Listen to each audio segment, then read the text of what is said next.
tous, je suis en compagnie d'Hassan Ndam qui a bien voulu m'accorder cette interview. Salut Hassan. Salut. Alors merci de me donner un petit peu de temps. Je sais qu'en ce moment tu n'arrêtes pas de courir à droite à gauche. Donc voilà, c'est vraiment un privilège de faire cette interview en ta compagnie. Alors je vais faire une brève présentation de ta carrière, mais en gros, on te connaît de toute façon. Alors tu es un boxeur de 32 ans avec un palmarès de 35 victoires, dont 25 remportées par KO, 21 remportées par KO et seulement 2 défaites qui étaient en championnat du monde. Début de carrière en 2004 à Pantin avec Mousse Oucher. Ensuite, tu as été vainqueur du grand tournoi en 2008 pour décrocher ensuite en 2010 une ceinture intérim WBA contre Advantil Curtizé que tu as défendu la même année face à Lorenzo. Ensuite, en 2012, la ceinture intérim WBO contre Max Bursac. Voilà, et donc après ensuite tu devais rencontrer un certain Pirog qui n'a pas voulu t'affronter. Donc automatiquement tu es devenu champion du monde WBO.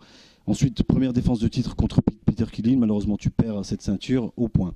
Ensuite, pendant un an, il y a après un an d'inactivité. Et ensuite, 4 combats dont un contre le puncher Curtis Steven.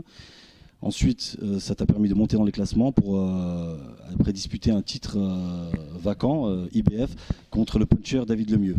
Donc là, une défaite malheureusement, ça se termine au point, tu termines quand même debout. Et ensuite, 3 autres combats. Voilà. Tu me dis, Tout est bien, jusqu'à présent. Il y a une question aussi que je voulais te poser, c'est par rapport à justement aux Jeux Olympiques. Voilà, donc cette année, c'est pour ces Jeux Olympiques, les professionnels ont le droit de participer aux Jeux Olympiques. Oui. Voilà.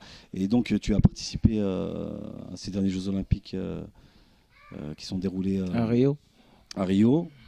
Et dans la catégorie des mi-lourds. Donc voilà, je voulais seulement te demander pourquoi tu as voulu participer à. Tout d'abord, j'ai été ravi et je suis content d'avoir cette invitation pour cette interview. C'est toujours un plaisir de faire une interview avec toi.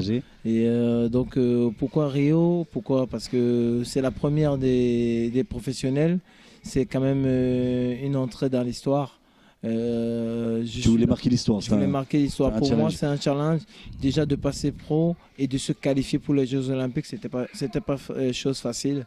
Je perds en finale contre Juan Carlos Carrillo, qui est un très bon boxeur amateur, qui a été champion de cette qualification.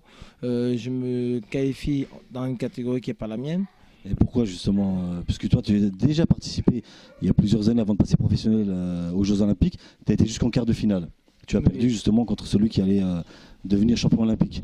Et là, cette fois-ci, dans une autre catégorie. Oui, parce que justement, j'ai voulu participer pour la France déjà. Et les poids moyens, il y avait un qualifié. Et les Milo, il y avait un qualifié. Mathieu Boderlik. J'ai été appelé par le Cameroun, qui est mon pays d'origine, qui a décidé de me naturaliser, parce que normalement, il faut savoir que le Cameroun, on n'a pas droit à la double nationalité. Donc j'ai eu une double nationalité par dérogation. À cause binational, comme on l'appelle. Voilà, j'ai été binational à cause de ces Jeux Olympiques. Et en pro moyen, il y avait déjà Wilfried Seyi qui était qualifié dans cette catégorie. Donc je n'avais que le choix, pas de choix du tout, que de prendre cette catégorie des mi-lourds. Je l'ai accepté parce que naturellement, j'ai quand même le gabarit dans le mi-lourd. Après, que tu mesures 1m80.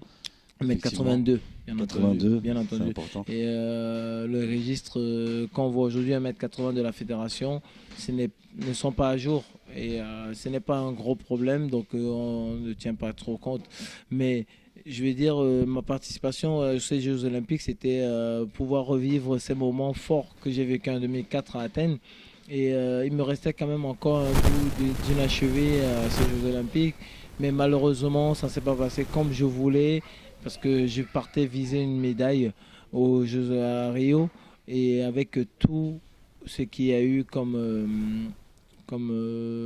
désagrément avec l'équipe du Cameroun, j'ai eu le moral très bas. J'ai fait une contre-performance, on va dire ça très simplement. J'ai fait une contre-performance. Après, c'est pas ma catégorie, donc j'ai pas à me plaindre. C'était juste une expérience, une aventure, et voilà, je suis revenu au top. Voilà, au top justement pour ensuite disputer ce titre WBA par intérim contre Blanco avec ce fameux KO de l'année, hein, KO à la première reprise. Donc c'était quoi, 21 secondes. 21 secondes. Donc 21 secondes pour ce coup.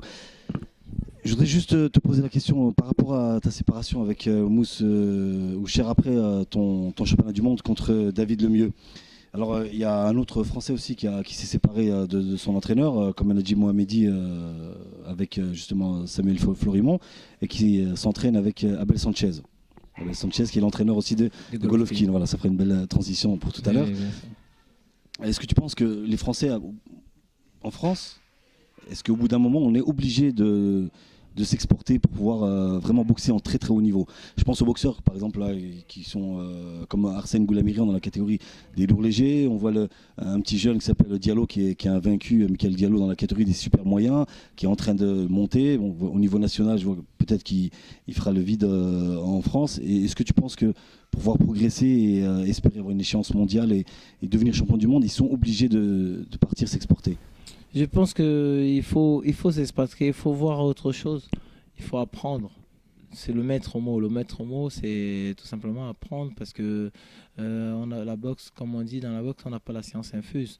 Il faut toujours aller chercher des nouvelles expériences, des nouvelles techniques. Et je pense qu'en France, on a fait le tour pratiquement, dans le sens où c'est la même école et l'école américaine ça a toujours été la meilleure en professionnel, et on a vu que ça marche bien avec eux et qu'ils ont beaucoup de champions du monde, et pourquoi pas. Je pense qu'à un moment donné, il faut pas, tout comme moi, je me suis attaché sentimentalement à mon entraîneur, à Mousse.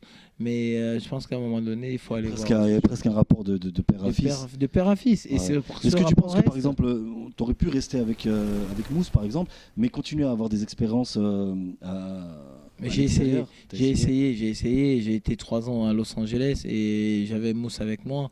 Malgré ça, je m'entraînais avec 2 entraîneurs, mais Mousse avait le dernier mot. Il avait le dernier mot sur la stratégie, sur tout, et on ne peut pas avancer comme ça, ou partir définitivement avec un autre entraîneur, ou rester avec Mousse. C'était un choix à faire, tout simplement. D'accord, donc c'était vraiment nécessaire en ce qui te concerne. C'était nécessaire que je puisse changer. Il n'y a pas que l'entraîneur qui a changé à ce moment-là.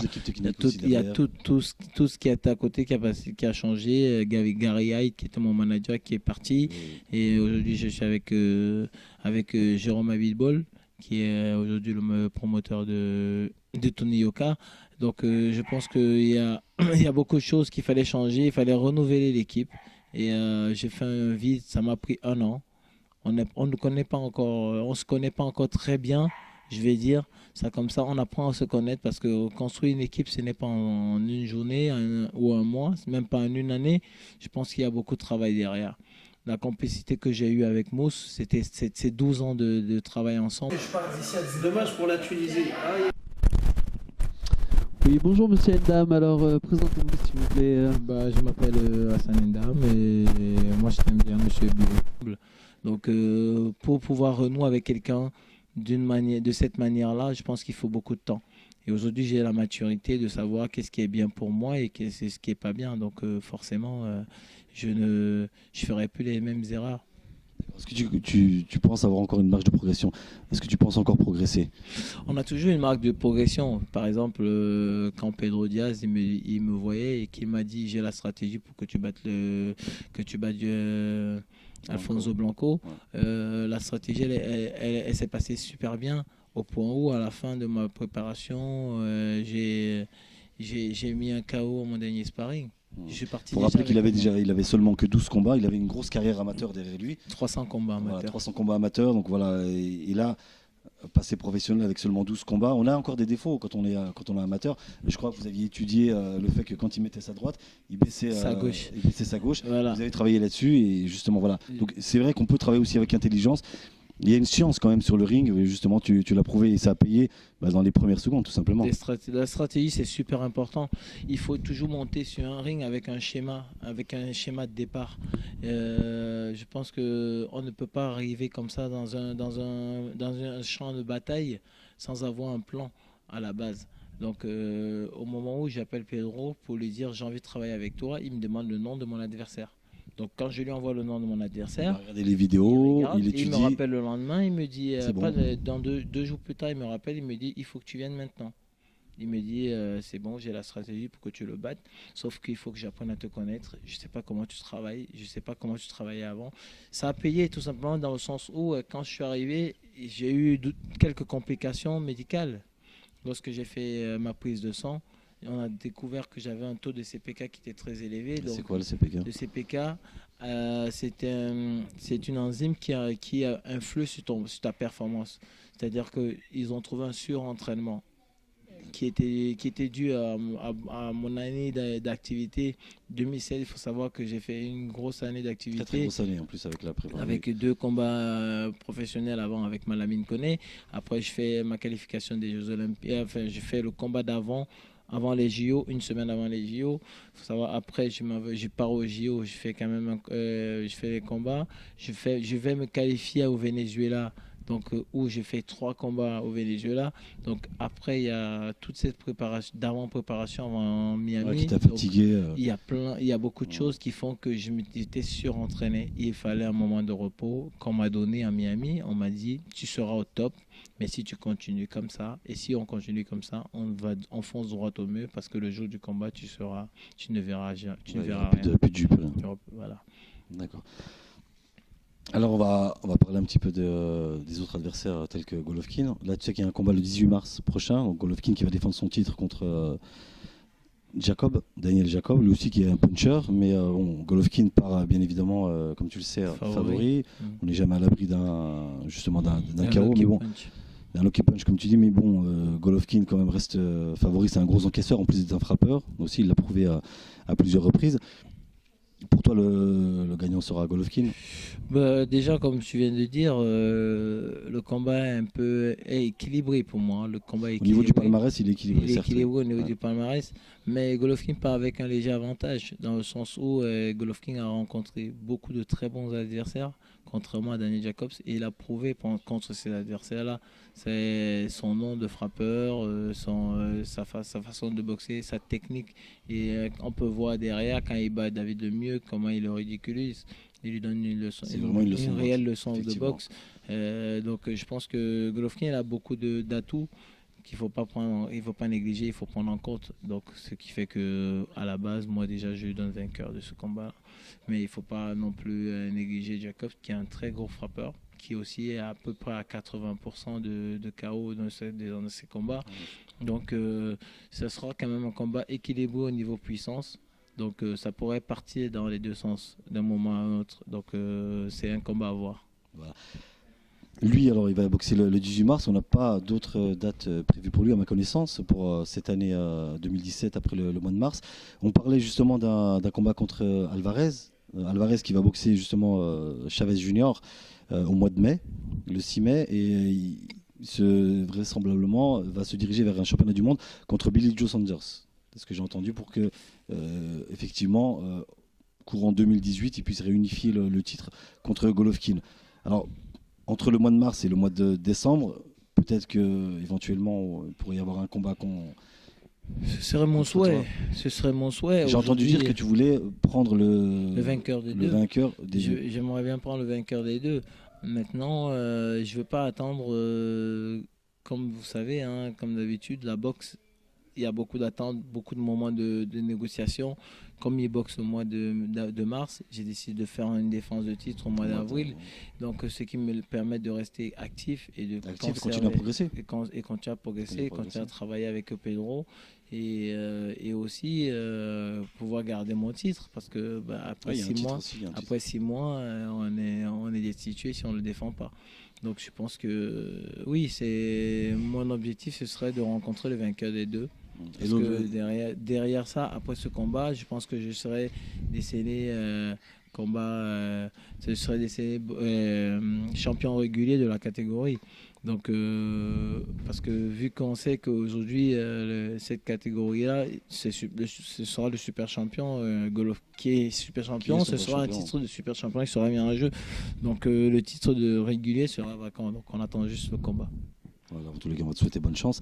Et concernant ton adversaire pour le mois d'avril, j'ai pas encore de nom. Je sais juste que mon challenger officiel, c'est un japonais. Et à mon avis, ce sera mon challenger officiel ou bien ce sera une défense par dérogation. Donc on verra. Si c'est une défense volontaire, je crois que ce sera contre le japonais. Mais aujourd'hui, moi, je suis prêt à boxer celui qui sera en face de moi parce que j'ai envie de rencontrer les meilleurs. Et le meilleur pour moi aujourd'hui, c'est Golovkin. Donc pour prétendre à cette place, il faut battre ceux qui viendront en face. Donc forcément, je ne regarde pas qui sera en face. Je pense juste au temps de préparation. Si c'est bon, alors je serai prêt. Voilà, donc, on disait à l'instant justement tout à l'heure que tu as encore une marge de progression, que ça pourrait permettre justement de progresser et de préparer pour Golovkin. Bien sûr, je pense que j'ai besoin de combat, j'ai besoin de remettre en marche la machine et pour cela j'ai besoin de combats durs, j'ai besoin d'adversaires qui vont me permettre de mettre en place mes stratégies et Golovkin est dans ma ligne de mire et aujourd'hui je serai prêt à me préparer même 10-20 semaines pour aller le boxer. Parce que je prétends vraiment avoir la boxe pour... Voilà. Justement, on va parler du style de boxe pour pouvoir battre Golovkin. Là, Golovkin vient de défendre son titre contre Kell Brook il n'y a pas très longtemps. On a vu qu'il avait éprouvé quelques difficultés dans les premières reprises avant de prendre le dessus avec une grosse pression et sur Kell Brook qui est justement deux catégories en dessous normalement. Je rappelle quand même qu'il était sa catégorie de prédilection est en welter, donc 66 kg alors que celle des poids moyens est 72. Il y a plus de 8 kg d'écart. Il a éprouvé quelques difficultés dans le sens où Kell Brook s'est vraiment bien déplacé, a vraiment marqué des points, mais après il n'a pas pu contenir la puissance de Golovkin et aussi surtout l'écart qu'il y a au niveau du poids. Donc aujourd'hui, tous les experts disent que le seul qui pourrait battre Golovkin, enfin le seul style qui pourrait battre Golovkin, c'est le tien. Donc voilà, il suffit toujours de toucher son adversaire sans se faire toucher. Voilà, c'est ta boxe. C'est ta boxe, c'est une boxe défensive, pas une boxe fuyante comme certains le disent, puisqu'il y a quand même 21 KO sur 35 victoires, donc on ne peut pas dire que c'est une boxe fuyante, donc ça frappe quand même, notamment contre Curtis Steven que tu as mis sur le tapis lorsque vous avez le combat avant le championnat du monde contre David Lemieux. Voilà, donc reste à savoir si pendant 12 reprises il faudrait le maintenir tout simplement à distance. Là, c'est ta catégorie de prédilection. Tu étais un vrai pour moyen par rapport à Kell Brook. Et voilà, donc il faut vraiment travailler et faire en sorte de maintenir à distance. Même un boxeur offensif comme David Lemieux n'a rien pu faire contre. Et pourtant, lui, il frappe, il avance. Il n'a rien pu faire contre Golovkin. Donc, c'est pas la stratégie à adopter, quoi. Voilà, c'est tout simplement de maintenir son adversaire à distance et faire comme tu fais, toi, toucher sans se faire toucher. Vous savez, aujourd'hui, je pense, et je l'aurais dit, comme j'ai toujours dit depuis 2010, je pense que j'ai la stratégie pour battre Golovkin, parce que Golovkin a du mal avec des boxeurs qui... Je crois qu'il t'a évité pendant un moment. En 2010, 2011. En 2010, il cherchait, vous avez fait des propositions qui refusaient. C'est des propositions qui étaient inacceptables, forcément. Ouais. Et ça permettait de gagner du temps. Et je me rappelle qu'il m'a fait une proposition en 2013. J'avais eu un an d'inactivité. À ce moment-là, il m'a fait une proposition que je n'ai pas refusée, bien entendu, il faut savoir. Je n'ai pas refusé cette proposition. Et eux, ils m'ont dit qu'ils me feraient un combat de rentrée au Madison Square Garden pour annoncer ce combat. Et ça n'a jamais été fait. Donc, encore une fois de plus, il m'a évité en 2013, malgré que je n'avais pas boxé depuis un an. Je voulais juste un combat de rentrée que je voulais inclure dans ce contrat avec lui. Bon, ça avant de le boxer, pour essayer de préparer. Pour essayer de me remettre quand même en jambes. Parce que j'avais fait un an de 2012 à 2013 sans boxer. Donc c'était quand même une grosse coupure pour moi. Et revenir et refaire un championnat du monde. Et surtout contre Golovkin. Tout ça parce que il faut être bien préparé. Mais j'ai toujours cru en moi. J'ai accepté ce combat parce que j'avais cru en moi, sinon je ne le ferais pas. Je l'avais accepté parce que je disais, avec un combat de rentrée, je retrouverai mes marques et je pourrais faire, voilà, et je pourrais faire le combat qu'il faut. Il ne faut surtout pas se louper contre Golovkin. Golovkin, c'est un boxeur qui ne ça pardonne pas. Et le jour où j'accepterai de le rencontrer ou que ça se fera, je me donnerai les moyens et je m'entraînerai dur et garderai ma stratégie pour le battre, tout simplement. Mais là, normalement, il devrait être obligé de te rencontrer si jamais il arrive à battre Jacob. Normalement, ce serait une suite logique. Bien sûr, ce serait une suite logique. Et je pense que Golovkin a rencontré tout le monde aujourd'hui, mais il n'a pas rencontré encore ça. Oui. Donc, je pense que ça reste un peu quelque part dans sa tête aussi de se dire, c'est vrai qu'il y a encore ce goût amer de ne pas avoir rencontré Sanendam et qu'il dise qu'il peut me battre. Donc, il a envie de prouver ça aux gens. Moi aussi, j'ai envie de le prouver aux gens. C'est le style à Sanendam qui peut boxer. Voilà, si tu le mets vraiment bien en application. Mais encore, faut-il tenir 12 rounds, mais normalement. Vous savez comment je suis un moteur diesel. Je commence doucement. J'ai 12 rounds dans les pattes.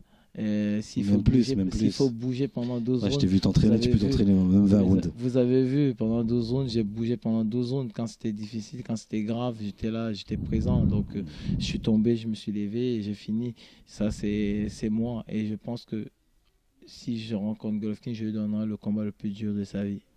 Et ça peut être aussi un défi pour lui pour essayer de te battre. C'est une certitude. Ouais, ça peut être un défi aussi pour lui de vouloir te battre avant la limite, puisque justement David Lemieux n'avait pas réussi. Personne n'a réussi. Peter Killing non plus. Et ils savent dans quelles conditions justement tu as fait ces combats, ils sont bien au courant. Donc ça peut être aussi un challenge pour lui. Comme pour le japonais Ishida, qui n'a jamais été mis KO de sa vie. Et ensuite, lorsqu'il a boxé contre Golovkin, Ishida, Monaco, bien sûr. Voilà, il a mis KO un KO violent. Donc ça peut être aussi, il peut espérer faire ça avec toi aussi. Exactement. Voilà, on va lui souhaiter bonne chance. Non, on c'est bonne chance à toi. On va lui souhaiter bonne chance parce que je pense que ça va être très dur pour lui. Ouais. En tout cas, on va te souhaiter la victoire, même si ça va être très dur. Il y a un combat qui va avoir lieu le 11 mars prochain. Deux adversaires que tu as rencontrés, donc Curtis Steven contre David Lemieux, voilà, qui sont encore justement dans la course. Tu as un pronostic? Ils ont les mêmes box à peu près de la même taille. Curtis qui est un peu plus petit, mais ils ont la même boxe offensive. J'en parlais avec Mousse dernièrement et Mousse me dit que Curtis Stevens va battre David Lemieux. J'ai boxé les deux. Et peut-être que c'est ma boxe qui est un peu chiante. Ouais. Mais je trouve que Curtis Stevens manque un peu plus de punch par rapport à David Lemieux. Ouais. Et David Lemieux, aujourd'hui, c'est le boxeur que j'ai rencontré qui frappe le plus. Donc c'est le plus gros puncher. J'ai pris des coups. Est-ce que tu l'as sous-estimé Je ne l'ai pas sous-estimé parce que je sais je savais qu'il avait cette puissance. Je l'ai pas sous-estimé. Il y a eu des paramètres qui ont fait que je me suis senti plus à l'aise avec Curtis. Parce que mon ring, il était peut-être petit. Il était peut-être petit. Non, il était petit, mais il était moins petit que celui de Montréal. Maintenant, moi, on connaît comment je suis. J'ai besoin d'espace. Oui. J'ai besoin d'espace pour respirer, pour bouger, pour mettre mon adversaire à distance, qu'il soit frappeur ou quoi. Il faudrait que j'aie cet espace. Mais ils ont su la jouer et me trafiquer mon ring pour pouvoir mettre un ring très petit pour que je puisse pas me sentir dans mon élément. Et même le fait justement de savoir que le ring est petit psychologiquement déjà. Lorsque je suis monté déjà perdant. Ouais. Je l'ai su, j'ai rien su avant parce que mes managers ils étaient au courant. D'où ma motivation de m'arrêter avec eux. Avec Gary, c'est parce qu'ils savaient à la base que le ring était petit et personne ne m'a rien dit. Personne ne m'a rien dit. La surprise, voilà. Forcément. Et la surprise, dès que je monte sur le ring, de découvrir que le ring est petit et je veux arrêter le combat. À ce moment-là, je dis à Mousse, je descends. Je ne peux pas boxer parce qu'on a un contrat sur un vrai ring. Et là, on peut pas, le ring, il n'est pas aux normes. Et Mousse m'a dit, écoute, c'est toi qui décides. Si tu descends, je descends avec toi, je te suis. Maintenant, si je descends et tu ne me suis pas, ça ne va pas le faire. Et je me suis retourné envers tous les gérants de Kingsport, les Américains, en leur disant mon contrat n'a pas été respecté, qu'est-ce que je fais dans un ring pareil? Personne n'a pu me répondre à ce moment-là. Tout le monde m'a dit, tu l'as fait avec Curtis, tu peux le faire là. Et écoutez, mon moral était déjà bas, je suis parti déjà défaitiste. Perdant. Donc voilà, après, je pense qu'il y a des choses où on ne revient pas dessus. J'ai eu le mental pour traverser cette période-là, repartir à zéro. Je suis comme ça, je suis né comme ça, je suis un bosseur, je suis un persévérant et je ne m'arrête jamais tant que je n'ai pas atteint mon but. Mon but, quand j'ai commencé la boxe, c'était de devenir champion du monde. Je l'ai atteint. Maintenant, j'ai un objectif, je me fixe toujours des objectifs. Je suis un homme de combat. Et je sais qu'aujourd'hui, l'homme à abattre, c'est Golovkin. Et tant que je le Au-delà même de devenir champion du monde, même si jamais tu boxes contre Billy Joe Saunders, par exemple, qui est encore une ceinture que tu deviens champion du monde, le but ultime, c'est Golovkin. Il faut que je rencontre Golovkin, il faut que je le batte, parce que pour moi, aujourd'hui, tout le monde dit, et ben, je le reconnais. C'est le meilleur au monde, il faut le reconnaître. C'est le numéro 1 au monde, et moi, j'ai envie de battre les meilleurs, j'ai envie de boxer les meilleurs. Sinon, j'ai plus rien à faire ici, j'ai déjà tout prouvé en boxe. J'ai plus rien à faire. D'accord, donc là il faut que tu sois tout le temps justement en condition physique. Bien sûr, là au niveau du poids ça va? Au niveau du poids ça va pas. Ça va pas? Attends, super moyen, mi-lourd, lourd léger? Je suis plus en super moyen. Super moyen pour l'instant. Parce que tu as fait quelques combats justement en super moyen, c'est des combats de préparation. Bien sûr. Sans manquer de respect justement aux adversaires, mais il y avait quand même un écart, tu étais largement meilleur qu'eux. Donc après ton combat contre David Lemieux, voilà, c'était des combats de préparation, tu étais en super moyen, c'est ça? J'étais en super moyen après David Lemieux. Tu te sens un petit peu lourd ou... Et je me suis senti un petit peu lourd, un petit peu lent. Et quand j'ai repris, quand j'ai commencé à perdre mon poids, et avec l'aide de Myriam Felag, qui était ma nutritionniste, qui m'a suivi pendant toute ma préparation à Miami, j'ai retrouvé ma vitesse, j'ai retrouvé ma vivacité, j'ai retrouvé mes jambes. Sans être affaibli ni rien. Sans être affaibli, parce que c'est justement ça, le plus que j'ai apporté dans ma préparation, c'est que j'ai intégré cette nutritionniste qui a su bien faire son travail. Je suis son premier sportif qu'elle suit depuis sa sortie d'école, et elle a appliqué vraiment la bonne méthode et des choses bien, et je me suis senti vraiment efficace, et là je vais continuer. On ne change pas l'équipe qui gagne. Myriam Felag sera toujours avec moi. D'accord. Voilà. Okay.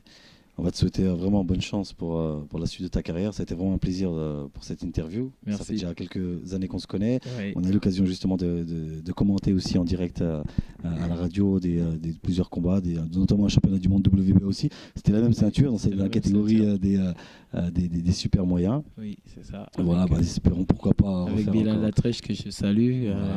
Bien un petit coucou à Bilal aussi. Et puis en espérant sincèrement que tu nous ramènes encore une autre ceinture, déjà que tu défends celle-ci, et pourquoi pas après celle détrôner Golovkin. Pour l'instant, donc on va se focaliser sur le combat qui arrive bientôt. Donc on a essayé tu nous tiens au courant avec la chaîne télé Canal+, et mon promoteur Sébastien Carriès. Donc nous avons calé pour le 22 avril.